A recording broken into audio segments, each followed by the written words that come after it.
a gente está...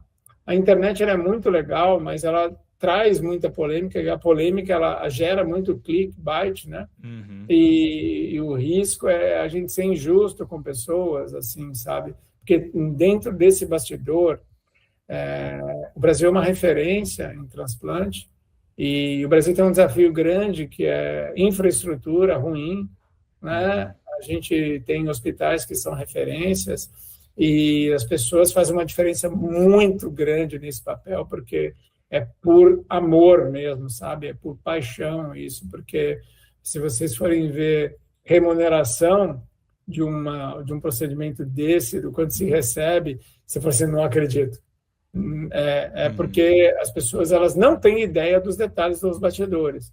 Então, são pessoas que estão imbuídas em cumprir o propósito de salvar vidas, e pode ter certeza que não existe nenhum interesse comercial por trás, até porque os que estão à frente no operacional, eles não têm nenhuma... Você está assistindo a um corte do Conversaria Podcast. Dê o like, dê o hype e se inscreva no nosso canal. E além disso, a gente tá com uma parceria com o Léo Knorr, que inclusive é o nosso personal. A gente tem um link na descrição que é um forms para você preencher e participar da consultoria dele. Ele vai te dar uma prescrição de treinos personalizados. Além disso, ele vai te dar sugestões de alimentos que você pode utilizar para te auxiliar nesse processo de emagrecimento. Então corre no link da descrição e preenche o forms agora mesmo.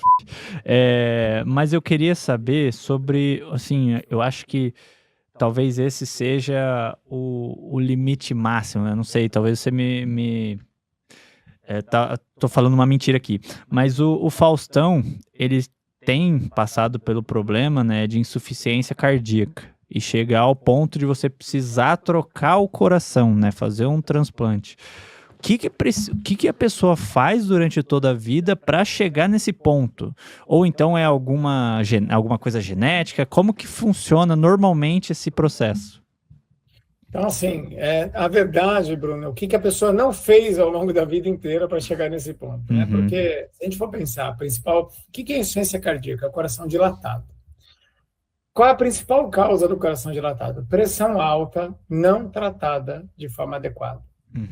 Então, como eu vou tratar a pressão alta de forma adequada? Indo ao teu médico regularmente, pelo menos uma vez ao ano, adequando a dose dos remédios, fazendo exercícios, cuidando da alimentação, cuidando do teu peso, cuidando do teu sono, ajustando dose, porque a doença vai piorar com a idade.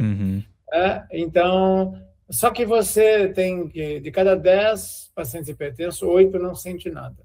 Você não sente nada, daí você começa a não tomar o remédio de forma adequada. E se não toma o remédio de forma adequada, o que acontece? Você acaba abandonando o tratamento, trocando o remédio, porque o remédio do vizinho é mais moderno, o remédio da minha amiga é mais interessante, e daí você vai descontinuando o tratamento. Daí o coração começa a crescer a musculatura, porque a pressão é isso. O coração bombeia para expulsar o sangue de dentro dele. Daí ele faz uma força para abrir essa porta aqui. Só que qual é a força que tem contra essa porta? A pressão arterial. Se a pressão está 12, ele faz uma força. E se a pressão está 16, ele faz uma força maior, meu coração tem que fazer mais força. A pressão é um músculo. Você entra na academia, levanta 1 quilo, 2 quilos, 10 quilos, o que vai acontecendo com o teu braço? Vai hipertrofiando, certo? O coração, na pressão alta descontrolada, ele também vai aumentando a espessura. Só que chega um ponto que essa espessura aumenta tanto que ele dilata. Puf! E daí é a insuficiência cardíaca. E daí, quando você tem insuficiência cardíaca, ela vai piorando, o teu coração fica tão fraco que ele não consegue bombear. O sangue, você fica muito cansado, daí começa a acumular líquido no pulmão, e daí você chega num ponto que você é candidato ao transplante cardíaco. Existem algumas outras condições? Existe. Pós-infarto, pós-infecção do coração, que é mais raro, algumas doenças genéticas que são extremamente raras que podem ocasionar isso. Mas a principal causa é a pressão alta não tratada. Então, chega numa condição como o Faustão, com múltiplas doenças, uma doença renal, uma doença cardíaca, o diabetes, a obesidade crônica, que levou a algumas condições também. Então, assim, não é uma doença pontual, é uma doença sistêmica, ou seja, vários pontos do nosso organismo já acometido ao longo da vida, né? Eu nunca conheci o Faustão magro, né? Desde a época da falida lá, Bandeirantes, eu não sei se foi Manchete, mas era Bandeirantes, que ele trabalhava, já tinha lá a obesidade como companheira, né? Então, é um grande desafio, porque a obesidade não é um fato romântico, é uma doença sistêmica que acomete as pessoas e que a gente precisa tratá-la tal como doença, né? Não é uma narrativa de aceitação, a gente só pensa na prevenção cardiovascular. Então, é importante a gente entender isso de forma clara e objetiva, porque às vezes as pessoas confundem o assunto tentando transformar em algo que não é verdade. Não é sobre uma sensação sentimental, é o risco da doença.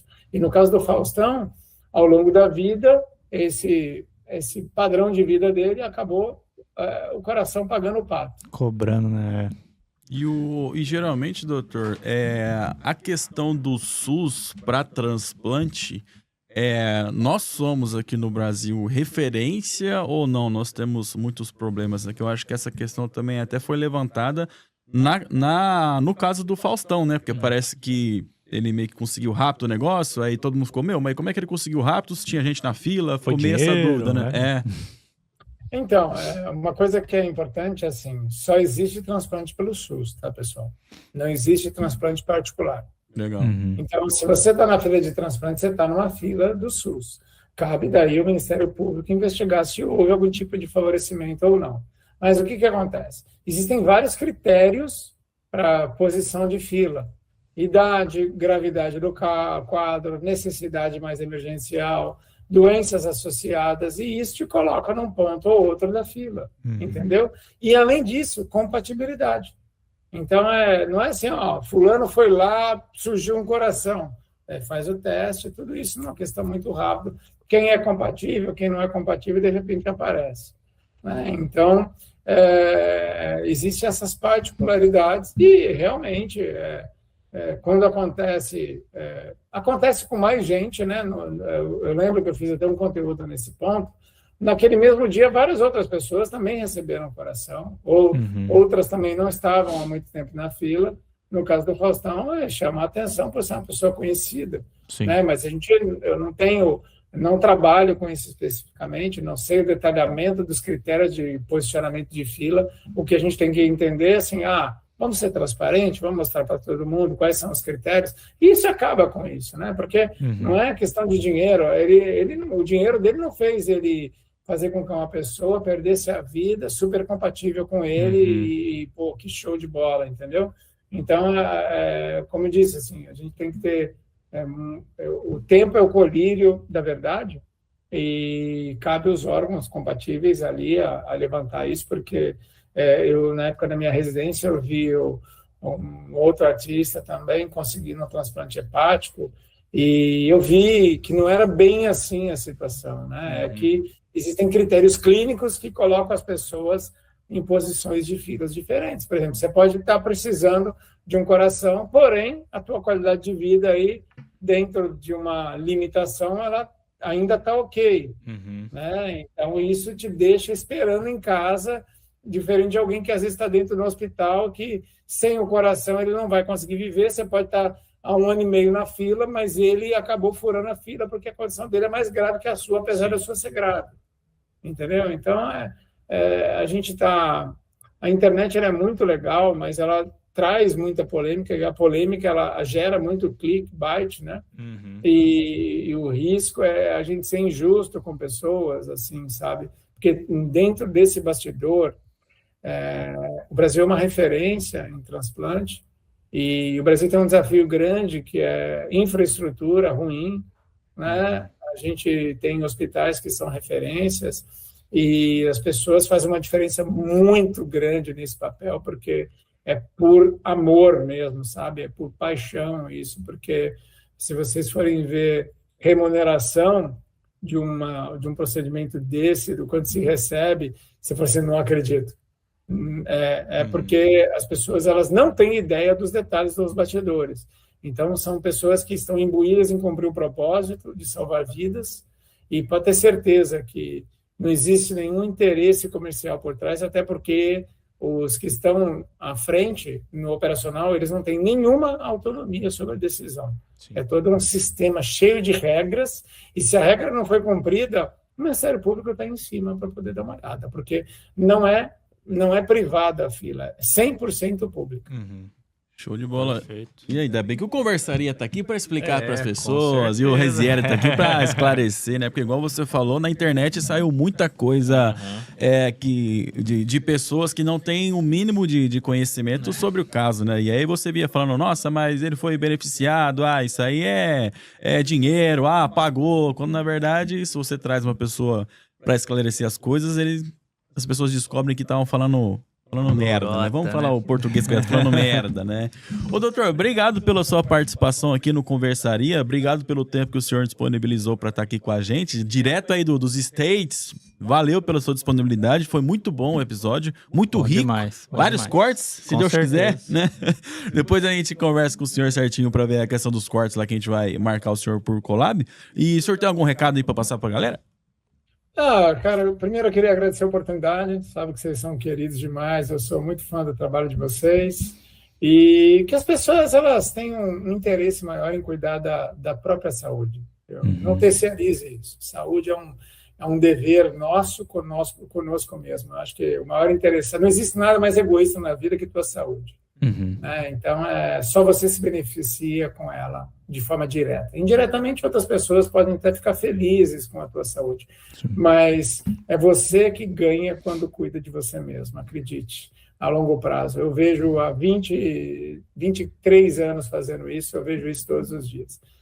E cabe a gente tentar trazer aqui momentos como esse, um incentivo, um alerta, às vezes um puxãozinho de orelha, mas para você se cuidar, afinal de contas, você precisa ser o maior interessado nessa jornada. Boa, maravilha. Deixa os seus arrobas, doutor, por favor. Eu tenho ali o arroba Dr. Risieri com 2 Es dentro do Instagram. É a principal fonte ali que eu comunico, trago ali mensagens diárias para as pessoas e vai ser um prazer recebê-los ali também. Tem um canal no YouTube, só digitar lá Dr. Risieri Gomes, e a gente também traz ali conteúdos desde fator de risco cardiovascular, um pouquinho sobre cateterismo e angioplastia, criando uma playlist lá para desmistificar um pouquinho desse exame, que é tão importante ali no tratamento da doença obstrutiva do coração. Então, tem ali vários pedacinhos para você, vídeos curtinhos ali para você aumentar um pouquinho a tua clareza, perder um pouquinho do medo. Legal, maravilha. Show de bola. Algo acrescentar ou não? Não, somente isso. A gente vai deixar na descrição também, pessoal, os links, né, os arrobas aí, pode acessar aí, só abrir a descrição, né, para quem está assistindo na TV, dá para acessar a descrição pela TV também e vai estar disponível ali, né, só não lembro como que faz, mas eu sei que dá, tá? Inclusive para inscrever também dá, né, então dá essa moral pra gente aí, beleza? Fechou. É isso aí, meus amores. Obrigado aí por você que ficou até aqui.